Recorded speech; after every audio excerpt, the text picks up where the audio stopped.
This is Eric L. Dunavant, the Mindset Disruption Strategist. Thank you so much for joining me for another episode of Redefining Success, the Kingdom Builders Spotlight. And joining me today is a king, is Chaz Wolfe, who is a serial entrepreneur, but we're also going to get into talking about his gathering of the kings. Chaz describes himself as a builder, and I'm excited to kind of hear more about his life story. Owns multiple franchises, other businesses that are out there, and then looking to really bring other serial entrepreneurs together through his endeavors. But just a man who understands kingdom building. And so I'm excited to kind of get into that, dig into that more. And then also just let's hear more of the story, because as we know, there are always valleys on the journey. And so as we unpack and hear more about that. So I'm excited for everyone to be here today. Chaz, thank you so much for joining us. Eric, I appreciate the opportunity to even be here. It is humbling to have the opportunity to share. So thank you for allowing that. Yeah. So my first question is always the same. It's a Saturday afternoon. I've got the barbecue grill heated up. We've got hot dogs and burgers and whatever your preference is on the grill. I was going to say, can we have a little sirloin on there? You know, we can put some sirloin. Absolutely. Why not? All right, good. So I've invited all my friends over to just hang out and listen in on our conversation. But before we kind of get things going, would you please introduce yourself to my friends? Yeah, I appreciate the opportunity, Eric. You did a great job. Serial entrepreneur, AKA a little bit crazy. Let's just be honest. We got to be crazy to be entrepreneurs. And to take it to another level and try to do multiple is like a certified crazy. It is. And so I'm okay with that. I've owned that for a long time. I love it. I could talk business and business strategy and relationships, how that coincides with my faith, of course, for hours, days, weeks. You put me in a room and I'd do it till I probably pass out. So that's just me in general. Outside of that, obviously I have a family. I've been married for almost 15 years. I have a beautiful wife and 4 kiddos. And my youngest just was born a couple of weeks ago. My baby girl, Romy Joe. So that's kind of us in a nutshell. Outside of that, like you said, I've got several businesses. I started in franchising. We've got several franchises in a few states. And outside of that, I've got several companies in real estate. We're in several different sectors of real estate. And then, of course, as you mentioned, Gathering the Kings is an incredible opportunity for entrepreneurs to gather in a mastermind setting where we're looking to go to the next level. And we've got a couple of different forms of how we do that. So very cool. Excited to be here. Very cool. So as a serial entrepreneur, there's a lot of things that I think we suffer from shiny light syndrome sometimes, but that's right. What are you most passionate about today? Well, I got to speak on the shiny light or the distraction, right? Because you're right. A lot of entrepreneurs are project oriented. We're problem solving creatures. And so we're drawn to the different things happening. And sometimes that's good. Sometimes that's not so good. And so when it's not so good, what you're talking about, the shiny light, is when we don't have a clear focus. We don't have a clear defined purpose or even identity, which is probably more along the lines of what you're trying to get to, really. Yeah. Even with this show and some of the things that you're doing. But if I understand who I am, you said I'm a builder, it's on my website. If I understand who I am, yeah, I know then every day, then the actions that I'm going to take, because I know who I am. I've given permission to myself, or in this case, I feel like the Lord has given me permission, yep, to operate in a certain way. And for me, it's a builder. And so that doesn't necessarily mean for me building one thing. I love building multiple things, but the shiny object syndrome comes when I'm trying to build too many things at once. So there's this huge distinction in entrepreneurship where I get really excited, and then because it's hard or because there's some like stick-to-itiveness or persistence that's necessary, I hit that wall, and then I just go, let me go over here where I'm excited again. Yeah. And so we're constantly like drawn to what's exciting, which is cool, but it actually probably more so speaks to your lack of stick-to-itiveness or your lack of persistence or your lack of perseverance. And so what I would say as a serial entrepreneur is that you can have lots of things going on. I'm living proof of it, but it really is only made for like a very small sector of people, because like I said, you got to be kind of certified crazy. It does take a lot of bandwidth. Yeah. All that to say, though, I didn't do it all at once. I built my franchises. We went from 0 locations to 7 locations in 4 years. I started a real estate company. I started a second real estate company. I started a third real estate, like it wasn't all at once. You know what I mean? No, that makes total sense. I want to go back to something that you said, because this is probably the most important key is like, who am I? How do I know who I am? You seem like a guy who's really kind of pretty clear on who you are, but has it always been that way? I mean, what was your journey to figuring out who you are?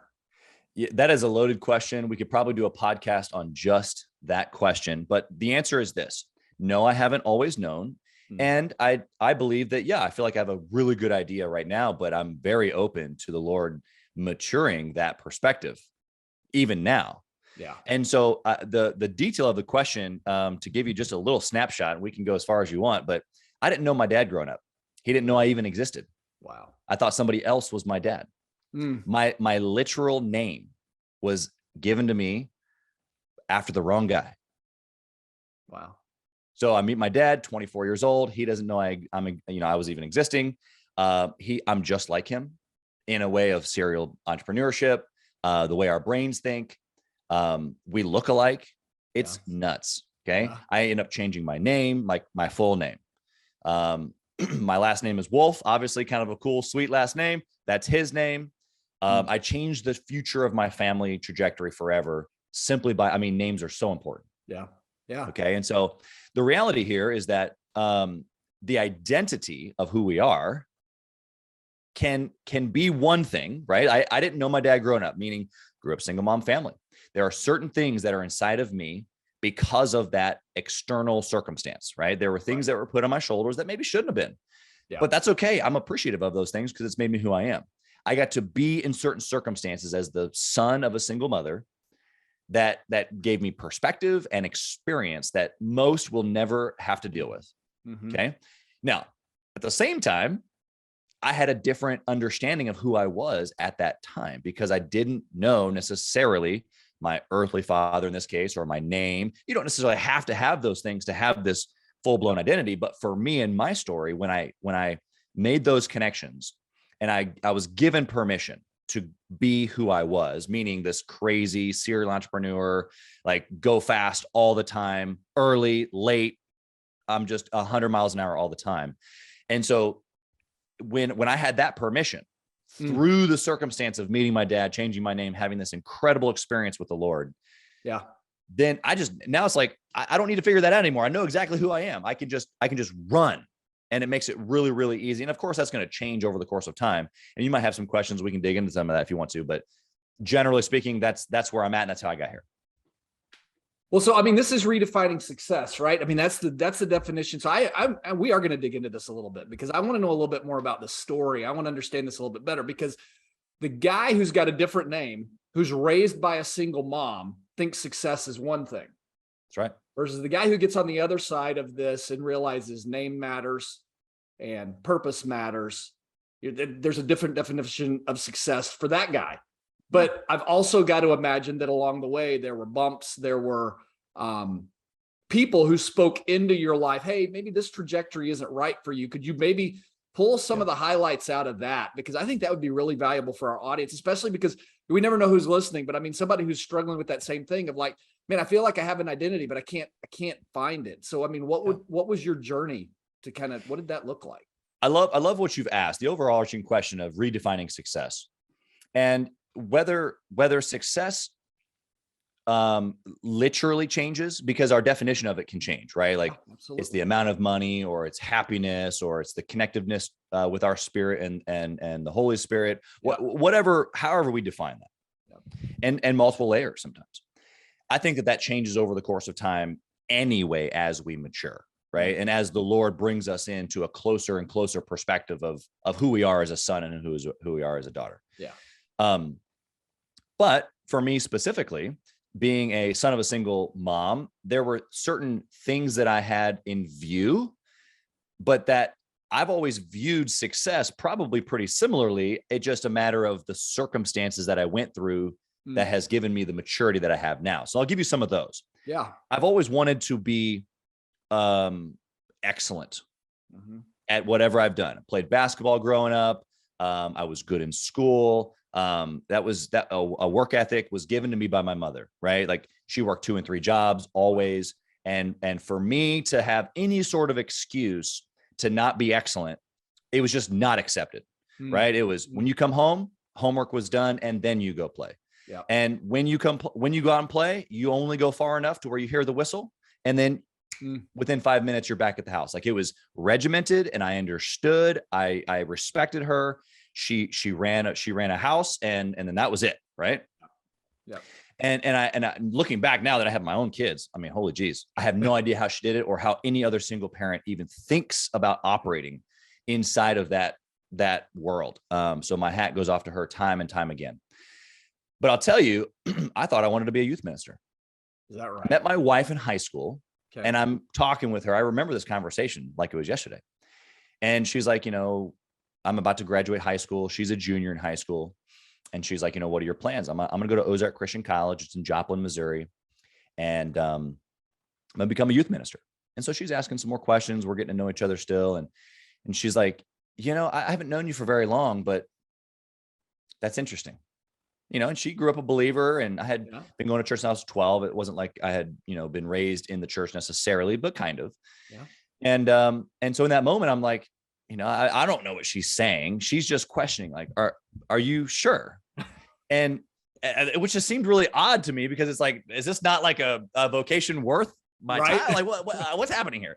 And so I ended up going to school to be a youth minister. And it was within a semester that circumstances changed at home, where I felt that my presence and also me working and helping financially was of benefit to my mom and my sister and the family. Yep. And so I had this very coming to Jesus moment. I was playing college basketball at the time at Ozark. So I literally mid-season told the coach I can't play anymore. I packed up my stuff from the dorm. I came back and I started working. And looking back on that now, I know that discipleship is what I was after. That's why I wanted to become a youth minister, because I love discipling and pouring in and mentoring and leading. Right. But to become a youth minister would have only, for lack of better terms here, would have only used 3 of the 10 talents. Sure. And I want to use all of them, whether it was the 1, 5, or 10. I don't know how many I have, but I want to use them all. I want to be found faithful. And so what I know now is that I have certain talents or even superpowers around business and strategy and ideas and thinking. And those things would have been completely maybe missed or not realized in my quote unquote success, not even talking monetarily, if I had just gone down the road of being a youth minister. And so I think that was probably the first circumstance where things dramatically shifted for me. The second piece would be when I realized that, I understand I want to be in business. I was kind of always entrepreneurial. I mowed grass and shoveled stuff and had a landscaping thing as every 14-year-old son or, kid does. But when I realized after working in insurance for a while, I was thinking, I want to be maybe an insurance agent. I want to, get into the sales stuff and thinking entrepreneurial. And as it started to flow a little bit, I started thinking about becoming a State Farm agent. And for me at that time, that seemed really awesome, but I was limited in so many different ways, because when I worked for State Farm before, in the claim center, I was 20, 21, right around that time frame. I did not have a college education. Obviously, I just told you I dropped out. Yeah. And in order to move up in that scenario, there had to have been a college degree. I was I was wearing a suit and tie as a 20-year-old. I was wearing a suit and tie every day to work.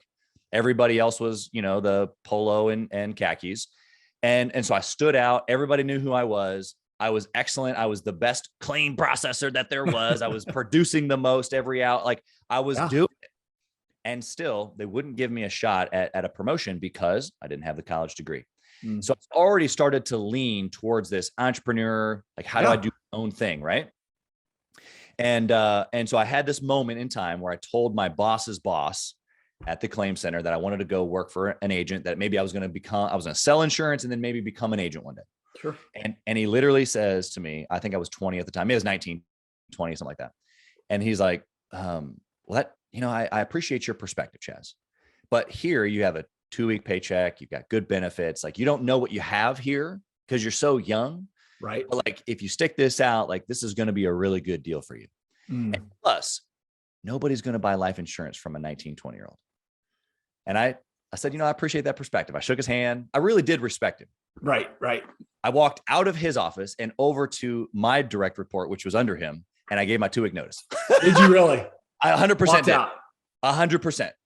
And I went to work for a State Farm agent. And so I'm giving you 2 pieces here. Sure. The distinction of, I didn't need a college education and I wasn't going to have somebody else tell me what success looked like. Sure. Okay. That evolved then into, okay, I've got to be some sort of a salesman or entrepreneur. I'm going to become a State Farm agent. But what I quickly realized was that meant my name was going to be on the sign, Chaz Wolfe, State Farm agent. Yeah. My name was different at the time, Chaz Guidry, State Farm agent.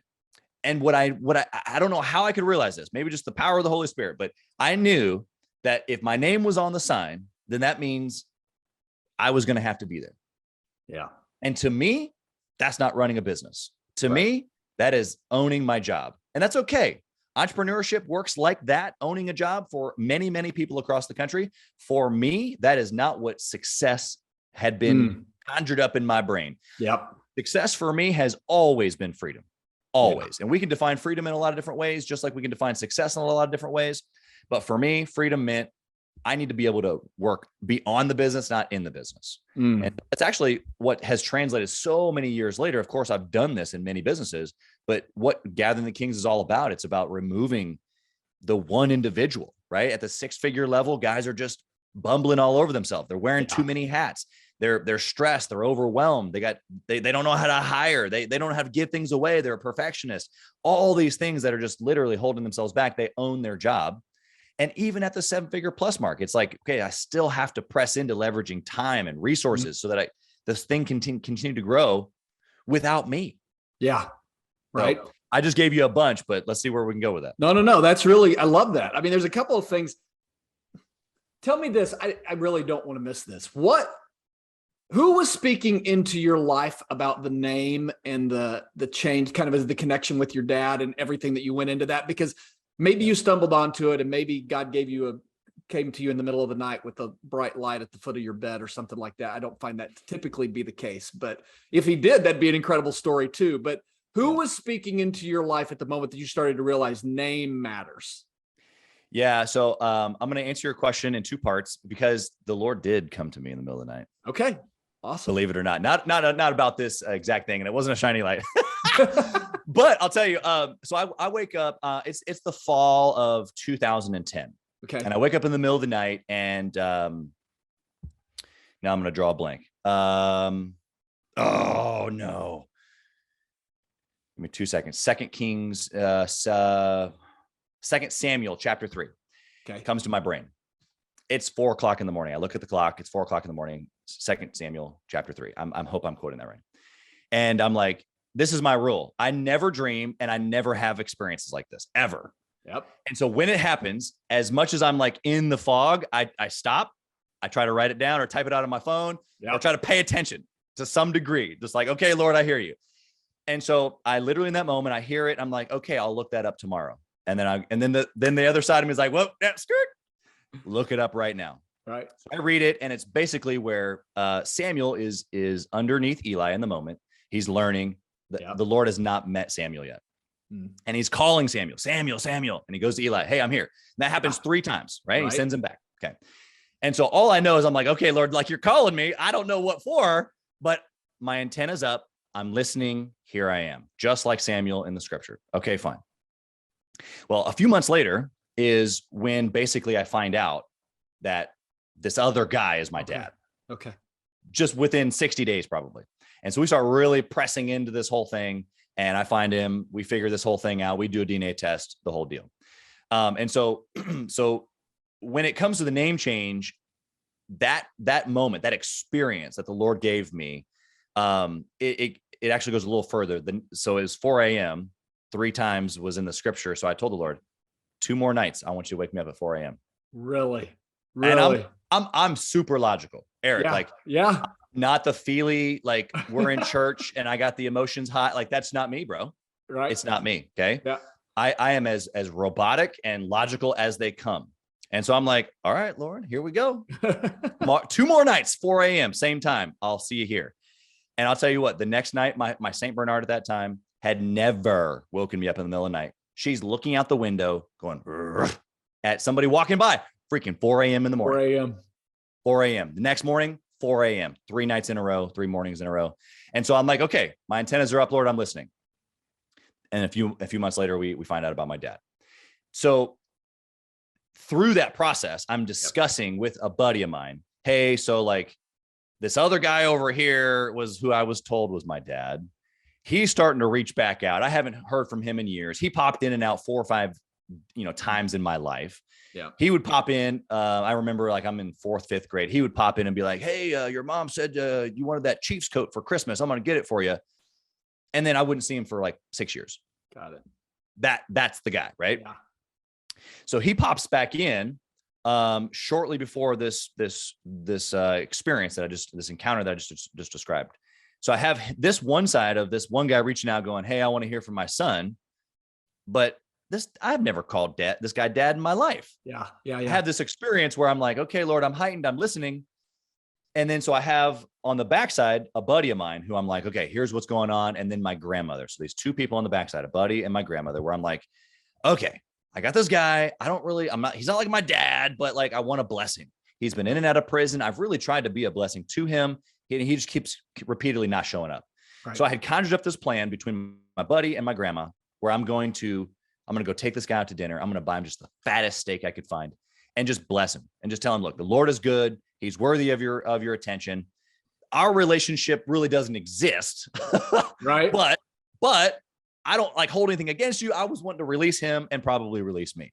Yeah. And in the process of sharing that plan with my grandma, she goes, well, do you even think he's your dad? And obviously the whole thing unfolds. She remembers this other guy, blah, blah, blah. And I piece everything together and I get a hold of the right guy and boom, boom, boom. The story happens from there. So my buddy who helped me conjure up this plan, after I meet my dad, we do the DNA test. It's like mind's being blown. We meet each other. I look like him. I'm saying things like him. His wife is looking at me going like, that looks like the dude I married 26 years ago. Wow. This is nuts. You're saying things and doing things. My wife and his wife are looking at each other going, this is insane. Yeah. They sit the same way. They cross their legs the same way. They're saying phrases the same way. I've never seen this guy in my life. Wow. DNA is like superseding all life circumstance in the moment. It's insane. Okay. Yeah. And so we're going through this experience. I go up there and live with him for like 3 or 4 weeks. I take a bunch of time off and I come back. I decide to change my name. I'm already married at this time. My wife changes her name again. Really? Wow. Insane, right? That's commitment. 100%. She's my ride or die. So we're going through this process of changing the name. And my buddy's like, hey, dude, we should do a baptism. We should do a mikvah. Because, in Jewish culture, they would either be, whether become a priest or when you're grafted into the family, like you go through this mikvah process, you change your name, you get a new name, you're part of the tribe. Like, let's do this. And I'm like, all right, let's do it. So we literally go over to this like local creek, moving water thing. And we go in and my wife and I kind of like baptize ourselves. We had brought in some things. I had a letter from the wrong guy.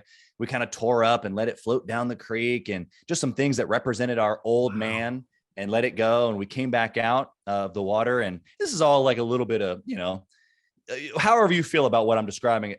It doesn't matter to me. The Lord, I'll tell you right now, is into names and he's into identity and he's into calling people into who they're meant to be. And whether you had the experience that I'm describing or not, the Lord knows who you are. The Lord knew who I've always been. That's good. And when I came out of the water, my buddy puts a little prayer shawl over me and my wife, and he starts praying over me as if he was my dad. He's like, I'm sorry I wasn't there when you were a little boy. I'm sorry that I wasn't there when you became a gift. Man. I'm sorry I wasn't there at your wedding. And as you can imagine, everybody's just bawling, right? Yeah. And we signed a contract, the new name, never to speak of the old man again, the whole deal, right? And it was just an incredible blessing, not only to have the friendship, but just to have someone just even navigate that. But names. When I do my podcast, I'm like, hey, tell me how you say your name. Yeah. Like, I want to make sure I get it right. Yeah. Because names mean something, man. Like it's who you are. It's who the Lord's designed you to be. And so out of that, the lane that I was kind of describing earlier of like maybe who I am, the builder. We were talking about this off air just a little bit, but I'm a David, dude. And so when you think of David, he was a builder. Yeah. He was a pusher, a shover. He was constantly pushing back the enemy from all angles all the time. Yeah. And here's what happened is that he loved the Lord, but the Lord said, no, you're not the one to build the temple. That's right. Your role is to push back the enemy and to gather. And so that's literally what I'm doing. I'm pushing back the enemy.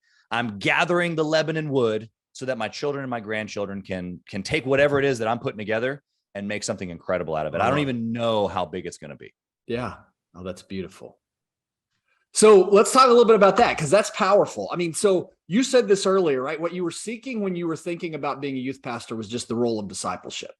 Right. So I want to start a little bit in your business and I want to take it to your family, but how do you passionately get to live out the discipleship today in your serial entrepreneur, lots of different businesses? I mean, how do you run the business, but also kind of get to do the discipleship and live that out today? Yeah. So obviously it looks different at different levels. And so when I had, 1 or 2 or 3 franchises and I'm, literally in the day-to-day every day, that looks like, living life with my team. We're sitting there cutting fruit together and I'm asking them about where they're from and who they are and their family and maybe they're believers, maybe they're not. And so maybe I'm praying for them together. Maybe I'm not. Like, I've always been a fan of living in a certain way. It goes back to excellence because that's what Christ is. Literally, the excellency of Christ is like the image. It's like the image. And so if I can just be excellent at everything, it doesn't mean I have to be perfect. It just means that I'm excellent, that I choose to be on time, that I choose to be the best, that I choose all these things, right? What that should do, which it has done for many, many years, is people kind of turn their head and go, this guy's different. Yeah. And then, so that leads to curiosity. It leads to, how does he do all this? And, how does he have grace to have all these things going on? I know he's got to be stressed. And then he walks out and deals with an upset customer, but with poise and humility and calmness. Right. So the discipleship at that level was just being who I am.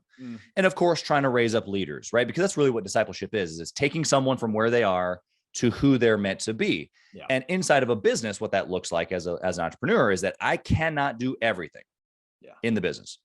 And that's most likely why, if someone's listening right now, why they haven't scaled their business is because they either don't realize that other people can do it better, or for some odd reason, they have a big enough ego to where they think they can actually do it all.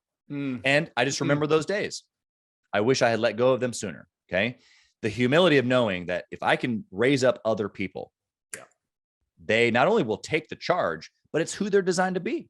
Yeah. If I genuinely see them like the Lord sees them, then I'm going to press into all their skill sets and I'm going to help them get better and I'm going to help them grow, which then in turn helps the business. So it's actually like a discipleship that's helping me. That's not why I do it, but you actually do get a benefit as an entrepreneur to pour into your team.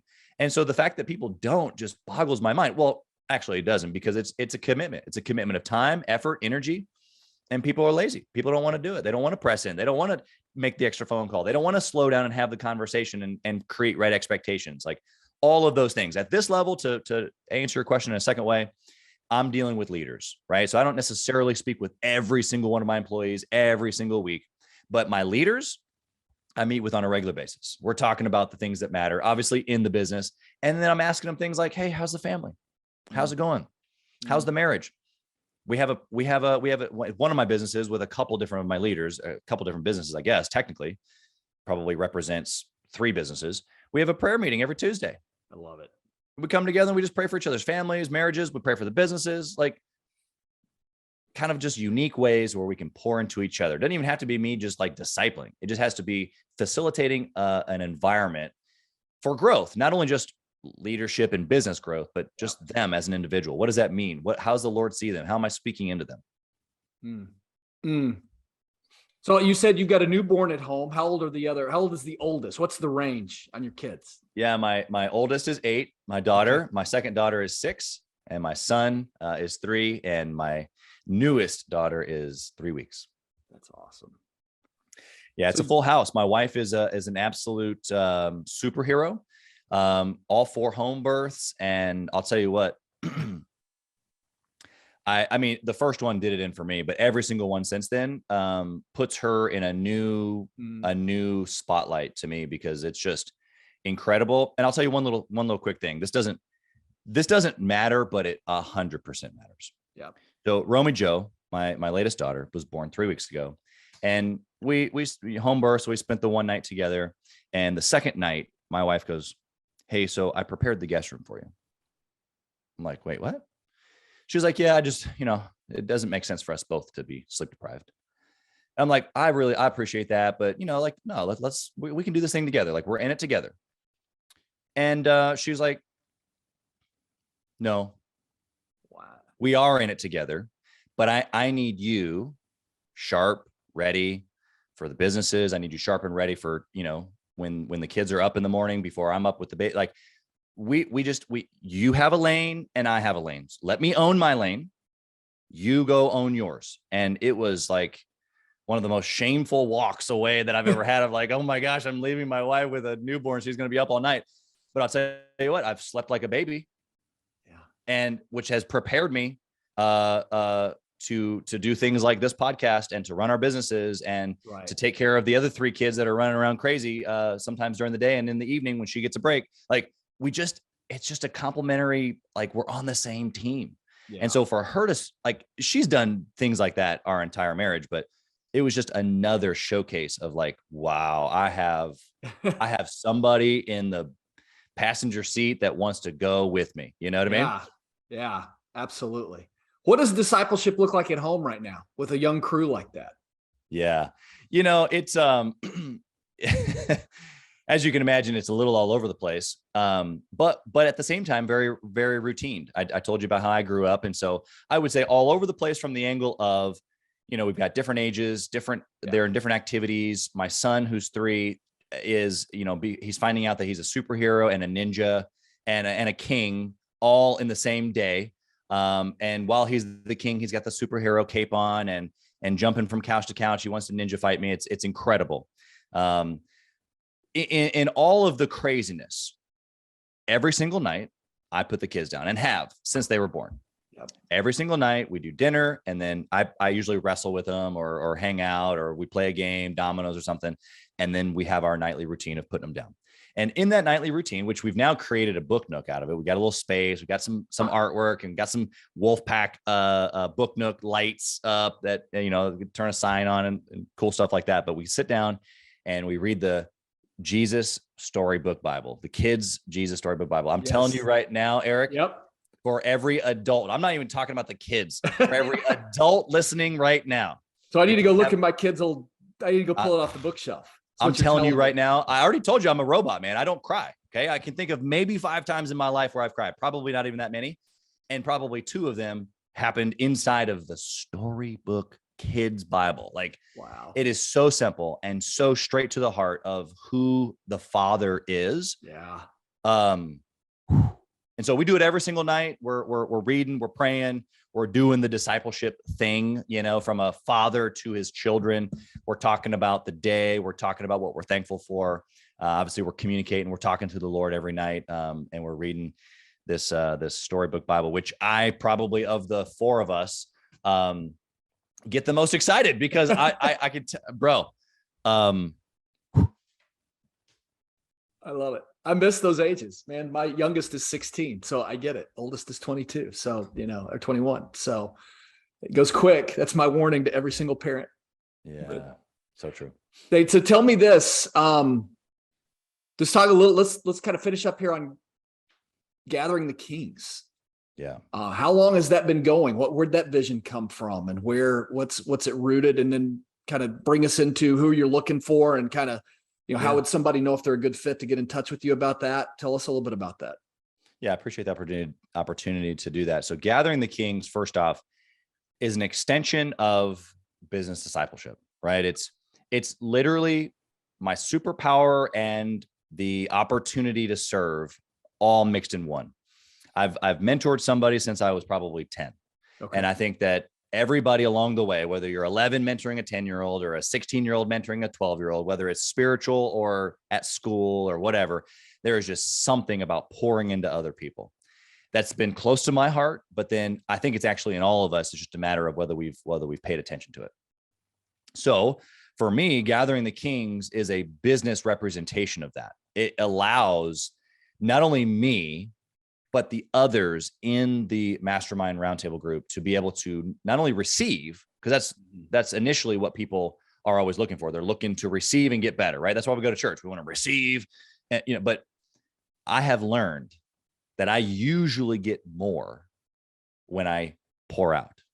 I usually am receiving, or I'm the benefactor at a higher rate when I'm pouring out or when I'm helping somebody else. And so the roundtable is set up in a peer-to-peer format where we've got a 7-figure plus group and then a 6-figure group. The 6-figure conversation is different. So practically inside of a business at the 6-figure level, you're focused on the business basics. You got to have clarity. You got to have your definiteness of purpose. Why the heck am I doing this? What do I want? Then you got to master the business basics of marketing, sales, fulfillment, finance. Yep. Hit the repeat button. And when you do those things fast enough, often enough, and when it's repeatable and you have a system and you've got a few people in place, then you can scale to 7 figures. And 7 figures really is what we use this language from warrior at the 6-figure level to then king at the 7-figure plus. And it's not necessarily correlated just to revenue, because it's not like someone doing $1 million in revenue is all of a sudden a king. Yep. It's more of a mindset where the warrior is selfish, rightfully so. Like they're in a battle. They have to focus on themselves. Otherwise they're going to die. Yep. And that's how it is in business early. Like you have to focus on you. You have to focus on what it is that works for you in the business. What do you want? What works? And create this system before you can really start pouring out. And so that's okay. You have to do that for a period of time. But once you start hitting a certain revenue mark, usually things happen. You start developing a little bit of a team, maybe even key roles inside of the team. You start thinking about, well, I'm making some good money. What do I need to be doing here? Maybe there's my community. What am I doing with my family? I start buying my time back, making sure I got time with my kids. Yeah. There's this whole other mentality, what we call kingship, or the king mentality, where it's like, okay, now I have the weight of the entire kingdom. It's not just the battle. That's right. Right. In fact, if you go back to even, again, using David as an example, there were moments in time where David wanted to be in the battle, but his men were like, bro, you can't come to the battle. If you die, all of the enemies move in. Israel. Right. Yeah. So the value of the king, you outgrow the battle. And rightfully so, again, because there's so many people counting on you, the weight of the crown, if you will. There's so many different angles. There's the economy of the kingdom. There's the farmers. There's the army, the warriors. There's the servants. All the language that you can think of. Yeah, it's everybody around you. So at some point in the business, it flips to, now I'm thinking about leveraging my time, leveraging my resources, leveraging key relationships. And those things at the 7-figure plus level really allow you to not only just continue to grow the business, but to continue to mature into, being the king that you're designed to be, which is impacting and influencing so many people around you. Obviously, it's your family. Obviously, it's your team, but it's the church, it's the community, it's the city, it's the whatever else that your business and your team and your family is touching, Absolutely. I love that. So incredible stuff that we're doing. As far as like how that people can get connected, they can just go to gatheringthekings.com. We've got some cool resources there, testimonials. We set it up in a format where it is pretty, it's got to be like-mindedness. If there isn't like-mindedness, then it doesn't work. We aren't looking for people who just want to, hey, I just want to grow my business. That's great. But, there's really got to be a like-mindedness, because, we expect that person to show up and give, as I've already described, just as much as they're trying to take away. And if that isn't reciprocated, then the mastermind definition doesn't work. Is there a regional nature to it, or is it open nationwide? Yeah, we're across the country. Most of our, almost everything is virtual. There is an in-person component that happens a couple of times a year. In fact, we just got back from one of those in June. We went to South Florida, and I rented a beautiful suite right on the ocean, and we mastermind for a couple of days there. And I took everybody to a premium dinner and we went deep sea fishing, caught some incredible sharks. Several guys in the group are having one mounted. We're having the same one mounted on all of our walls. It's going to be incredible. So that's awesome. Yeah. That's awesome. Chaz, this has been fantastic. Is there anything you did not get to talk about today that you want to make sure you share before we kind of wrap things up? Yeah, I don't know if there's any one particular thing. I would probably just leave the listener with this, is that you might hear my story and think, oh, well, yeah, he found his dad and I don't know my dad. Or yeah, he can say all that because he's got lots of businesses and lots of money. There's something that might rise up in you that tells you that there's a gap between where you are and where I am.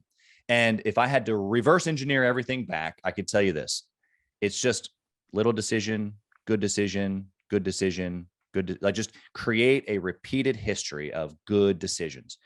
Choose to show up, choose to be excellent, choose to serve others.